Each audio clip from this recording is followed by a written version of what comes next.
You wanna know why Africa is still poor? Let me show you.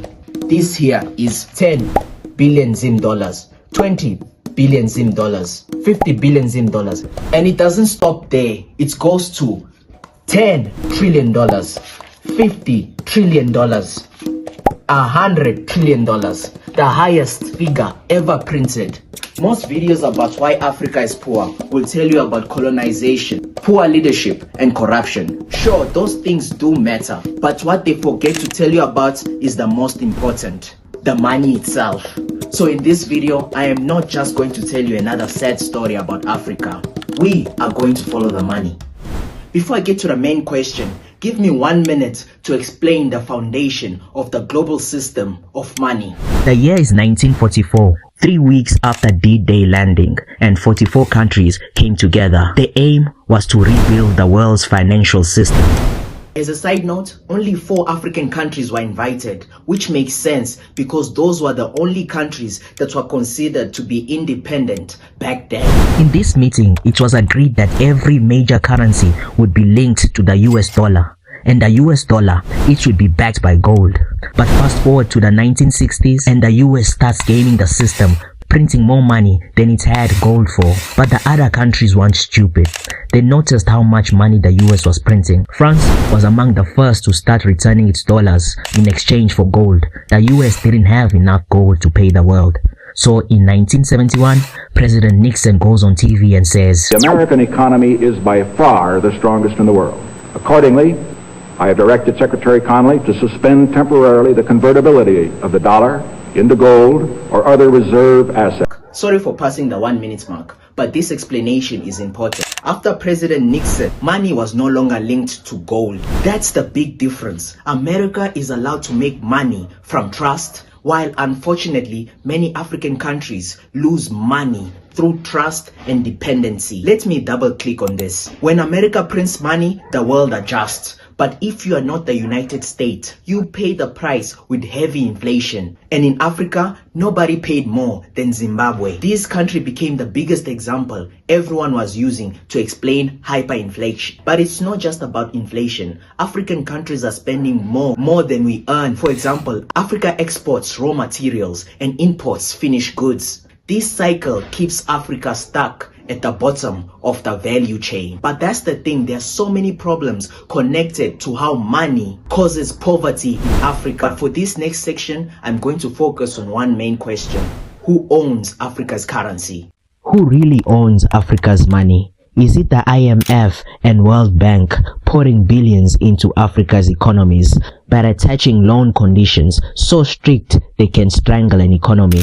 Is it France, which still controls the CFA franc, a currency still used by 14 African nations? Is it the dominance of the US dollar, which forces African nations to play by America's financial rules? Maybe it's China with its build now, pay later projects across the African continent, but leaving behind rising debt? Or is it the invisible gatekeepers, private credit rating agencies, deciding which nations get cheap loans and which get punished with high interest rates? The truth is all of the above. You see, back in the past, Europe used guns to separate Africa's borders. Now, developed countries use debts and paperwork. And currency is no longer just money. It's a weapon, a way to extract wealth from countries with weak institutions and even weaker currencies. That's why many international deals done in Africa don't feel like fair trades. They feel like begging. You might be saying to yourself, but a weak currency is the result of poverty, not the cause. Well, you are right.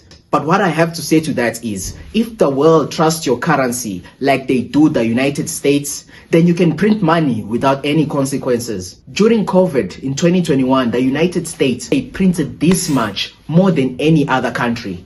This was 13 billion of new money getting printed, and yet the consequences were not that much. Yes, Africa's weak currency reflects deeper issues. And many of these issues have been touched upon by many other videos. But now I want to just touch on a specific point that not many people talk about. And that is the relationship between money and the people in Africa. Specifically those who don't have enough of it, which, if we go by the stats, is a lot of the African population. Whether we like it or not, mindset plays a huge role in how much a person earns. And if you scale that up, it shapes how much a country can create, build, and sustain. This next part is more for me than anyone else. My relationship with money hasn't always been healthy. Whenever I receive it, I usually feel two things: that I don't deserve it, that I shouldn't spend it. And while that may sound small, it has massive consequences. Because here's the truth I've come to learn. Money is often just a reflection of how we think.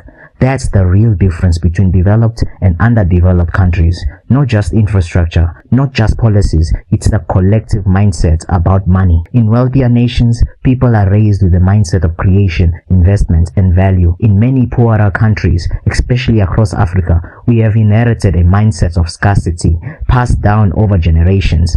From colonization, from trauma, from survival. It wasn't just resources that were stolen, beliefs were too. So, if you click away right now, I want you to remember this one thing. If we as Africans adopt a mindset of abundance, truly believed that we deserve to build, earn, and grow, this continent would rise faster than any reconciliation program or foreign aid ever could help us do. It's not easy, it's not quick, but it starts in the mind. And that's where the real freedom begins. So again, who really owns Africa's money? Well, not one person in particular, but rather a web of organizations behind closed doors. You might think that sounds dramatic, but the truth is even worse. Many African countries' money don't work like everyone else. So let me tell you about something. Not about colonization, not about wars, but about a simple word: control. A strong currency gives a country control, trust, and independence. In many African countries, one or two of those pieces are missing. In places like the US, Europe, and China, governments can do a lot. They can print more money, set interest rates, and protect the economies during hard times. But again, I'm gonna say it, most African countries can't do this because they don't fully control their own currencies. Some currencies are tied to foreign powers, others are simply just too weak to stand alone. Many of these countries just rely too much on foreign aid to survive. And here's the strangest part. Our central banks were trained to follow Western systems. But we keep forgetting one key thing. Our currencies don't work like the Western world. I've spent a lot of time breaking down the fiat currency system that dominates the world currently. But if you look throughout history, fiat is not the first system we have used. Before fiat, like I said, we were using the gold standard. But here's the one thing all these systems have in common. They all collapse. Now, I am not an economist and I actually don't have a degree on anything. But I've studied this, and here's why this topic matters. When we talk about why Africa is poor, no one ever talks about the money system, the currency of these countries. We always assume it's a byproduct, but we inherited these systems that were already falling apart. So what do you expect when you sit on a broken chair? You'll fall. Every time the world changes, Africa gets left behind. Currently, the world is changing fast with AI, digital currencies, and all these new global alliances. So for African countries, the question is simple. Do we wait and get left behind again, or do we adapt? I would like to hear from you. What do you think African countries should do to prepare for this new global economic order? Today, the US dollar isn't backed by gold. It switched gold for trust.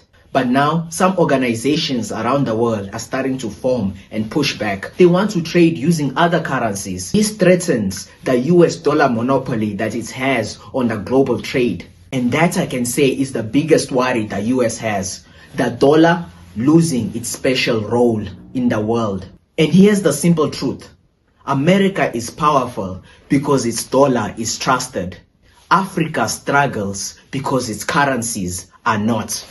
Thanks for watching.